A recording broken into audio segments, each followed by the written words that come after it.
Saludos, iniciamos el estudio de la unidad temática número 2 relativo a la dinámica de las obligaciones, en el cual estudiaremos el cumplimiento de las obligaciones, el incumplimiento de las obligaciones, las acciones de protección del crédito, conjuntamente con la responsabilidad civil. Iniciamos con el estudio del cumplimiento de las obligaciones.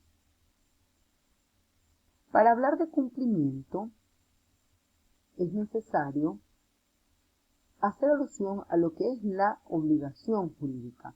En este caso, es la obligación, el vínculo mediante el cual dos partes quedan ligadas entre sí. Estas partes se denominan acreedor y deudor, debiendo en este caso la parte deudora, que es el sujeto pasivo de la obligación, cumplir con una prestación, es decir, realizar la actividad o conducta objeto de esa obligación. Esta prestación puede consistir en dar, hacer o no hacer algo, teniendo que ser o que cumplir con unos requisitos, y es que la prestación debe ser posible, es decir, que se pueda realizar en el terreno de la realidad, que sea lícita, no contraria a lo que establece el ordenamiento jurídico, y que se encuentre dentro del comercio. Surge la interrogante de ¿en qué consiste la ejecución de la obligación? Porque para hablar de incumplimiento tenemos que saber, de incumplimiento o de cumplimiento de la obligación, tenemos que saber en qué consiste la ejecución de esa obligación.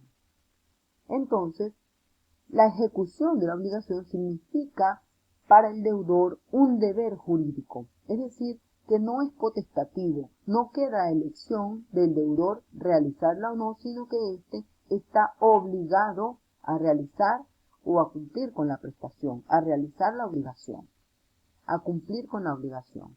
El pago o cumplimiento de la obligación entonces viene a ser la realización de parte del deudor o sujeto pasivo de la conducta prevista, siendo el pago el modo natural de extinguir una obligación por el cumplimiento de lo debido. Cuando nos referimos a pago, desde el punto de vista del derecho de obligaciones, no hablamos en sentido estricto del pago de cierta cantidad de dinero, no, estamos refiriéndonos en sentido muy amplio a la conducta que debe desarrollar el sujeto pasivo, consista esta conducta en dar, hacer o no hacer algo. Y este pago extingue totalmente el vínculo obligacional que une a los sujetos de la obligación. Fíjense que el artículo 1264 de nuestro Código Civil establece que las obligaciones deben cumplirse exactamente como han sido contraídas y que el deudor es responsable de los daños y perjuicios en caso de contravención. Es decir, que además de que el deudor tiene la obligación de cumplir tal cual la conducta, el hecho, la cosa, el objeto, la prestación, como la asumió, además de ello, es responsable de daños y perjuicios en caso de que no cumpla con lo debido. Vamos ahora a adentrarnos a los modos de pago o los modos de cumplimiento. Y tenemos una amplia clasificación en la que encontramos la clasificación A, que se refiere a los modos de pago o cumplimiento desde el punto de vista de la ejecución de la prestación tal y como se contrajo. Desde este punto de vista, el cumplimiento puede ser en especie o puede ser por equivalente. Nos vamos a la segunda clasificación. Desde el punto de vista de la voluntariedad en el cumplimiento puede ser voluntario o involuntario, también denominado ejecución forzosa. Y sé que el cumplimiento desde el punto de vista de la persona que ejecuta la obligación puede ser directo o indirecto. Vamos con la primera clasificación, que es el modo de pago o cumplimiento desde el punto de vista de la ejecución de la prestación tal y cual como se contrajo. Tenemos el cumplimiento en especie. Este cumplimiento en especie consiste en la ejecución de la obligación tal y como fue contraída. y a este modo de cumplimiento lo rigen dos principios. El principio de identidad, que tiene que ver con que el cumplimiento debe ser idéntico a la obligación pactada, se debe cumplir exactamente con lo que se comprometió, y el principio de integridad, que hace alusión a que el cumplimiento debe ser íntegro, debe ser completo.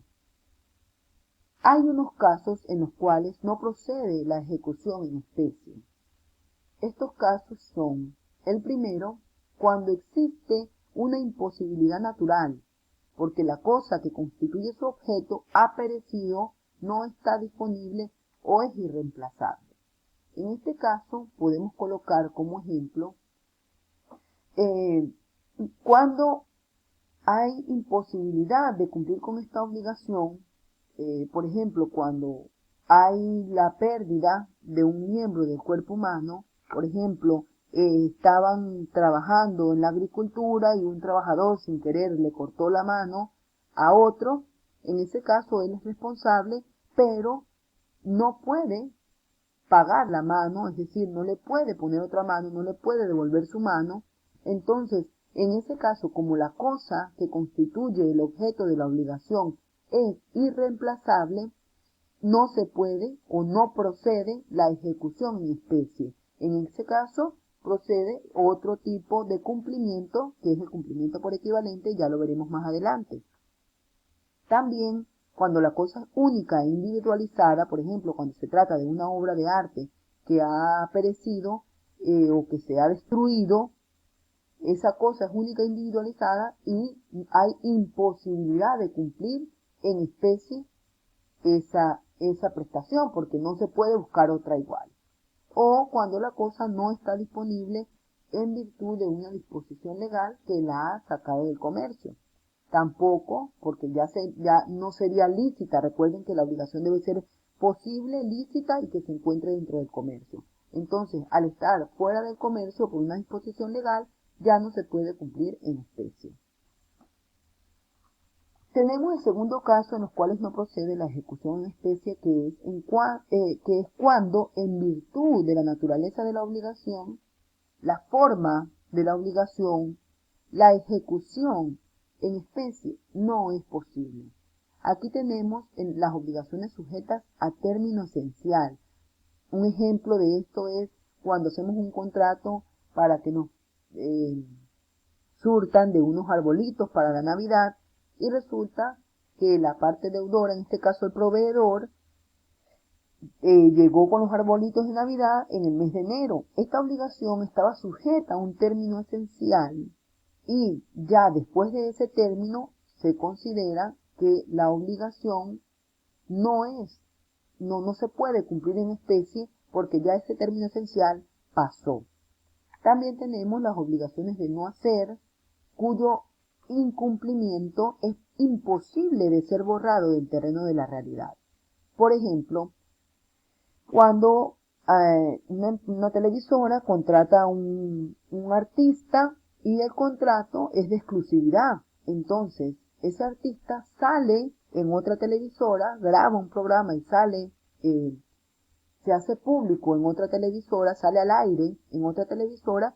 En ese caso, la naturaleza de la obligación, que consistía en un no hacer, él estaba obligado a no salir en otra televisora, y ese incumplimiento no puede ser borrado del terreno de la realidad. ¿Por qué? No puede ser borrado del terreno de la realidad porque ya se hizo público. En ese caso no procede la ejecución en especie y se tendría que cumplir de otra forma. En ese caso, el cumplimiento por equivalente sería también, entraría también en ella el resarcimiento por los daños y perjuicios ocasionados. Y los casos en los cuales hablamos de obligaciones intuito persona, cuando el cumplimiento debe ser realizado por el mismo deudor de la obligación, es decir, que otra persona no puede ejecutar esa obligación. Entonces, por la naturaleza de esa obligación, si ese deudor se niega a cumplir, como se trata de una obligación intuito persona, pues no procede la ejecución en especie porque el deudor, que es el que tiene que cumplir, no puede cumplir otra persona por él, se está negando a realizar la prestación. Y por supuesto cuando la voluntad de las partes así lo establece en el contrato. Cuando las partes establecen que que se puede cumplir o que no se puede cumplir en especie, pues en este caso la obligación es la que, el contrato, la voluntad de las partes es la que así impide que la ejecución sea en especie. Vamos a la segunda forma de cumplimiento de las obligaciones y nos trasladamos al cumplimiento por equivalente. El cumplimiento por equivalente es cuando el deudor cumple con una prestación distinta a la prometida y con esta prestación resarce al acreedor del no cumplimiento en especie de la obligación. Consiste generalmente en la indemnización de daños y perjuicios que se le causan al acreedor por el no cumplimiento en especie. Como no se puede cumplir en especie, te pago de otra forma y entonces esa otra forma es la que se denomina cumplimiento por equivalente. En este sentido, es necesario determinar que el deudor siempre va a estar obligado, ya sea pagando la obligación como fue contraída o pagando los daños y perjuicios por su incumplimiento. Estos daños y perjuicios pueden ser moratorios, daños y perjuicios moratorios que resarcen al acreedor por el retardo culposo en el cumplimiento de la obligación. Yo cumplí con la obligación tal cual como yo la contraje, pero en un momento posterior. Entonces, los daños y perjuicios que yo debo cancelarle al acreedor se denominan daños y perjuicios moratorios por la mora, que es el retardo en el cumplimiento de la obligación. También podemos hablar de daños y perjuicios compensatorios que resarcen al acreedor por el no cumplimiento en especie de la obligación. Allí no hay cumplimiento en especie, entonces compenso al acreedor por no haber cumplido en especie. Entonces se denominan daños y perjuicios compensatorios.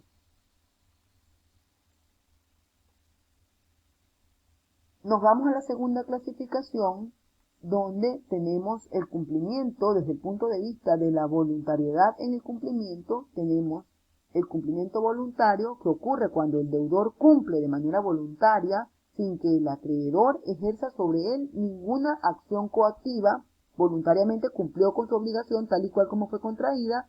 Y tenemos el cumplimiento involuntario o ejecución forzosa, que ocurre cuando el acreedor emplea acciones coactivas para exigir el cumplimiento de la obligación ante órganos jurisdiccionales porque el acreedor no cumplió con su parte de la obligación. Y la clasificación número C, tenemos el cumplimiento desde el punto de vista de la persona que ejecuta la obligación. Aquí nos encontramos con el cumplimiento directo, que ocurre cuando la obligación la realiza el propio deudor, y tenemos el cumplimiento indirecto, que es el cumplimiento de la obligación por una persona distinta o por medios distintos al deudor que contrajo la obligación. Por ejemplo, el objeto de la obligación es la casa del deudor. Se va a realizar en la casa del deudor. El acreedor, en este caso, puede ponerse en posesión o dominio de la casa sin intervención del deudor y aún en contra de su voluntad. Es decir, que mediante los órganos jurisdiccionales, aunque no se trate el cumplimiento de la obligación en dar la casa, en que el deudor cumpla con la entrega de su casa, pues de manera indirecta se puede poner en posesión de esa casa en virtud de que el deudor no cumplió no lo hizo de manera directa. Entonces, a través de los órganos jurisdiccionales, indirectamente, el acreedor resarce la creencia que el deudor tiene con él. Vamos a hablar de la obligación, de la naturaleza jurídica del pago, en qué consiste este pago, y lo haremos en un segundo video, el cual se pondrá a su disposición.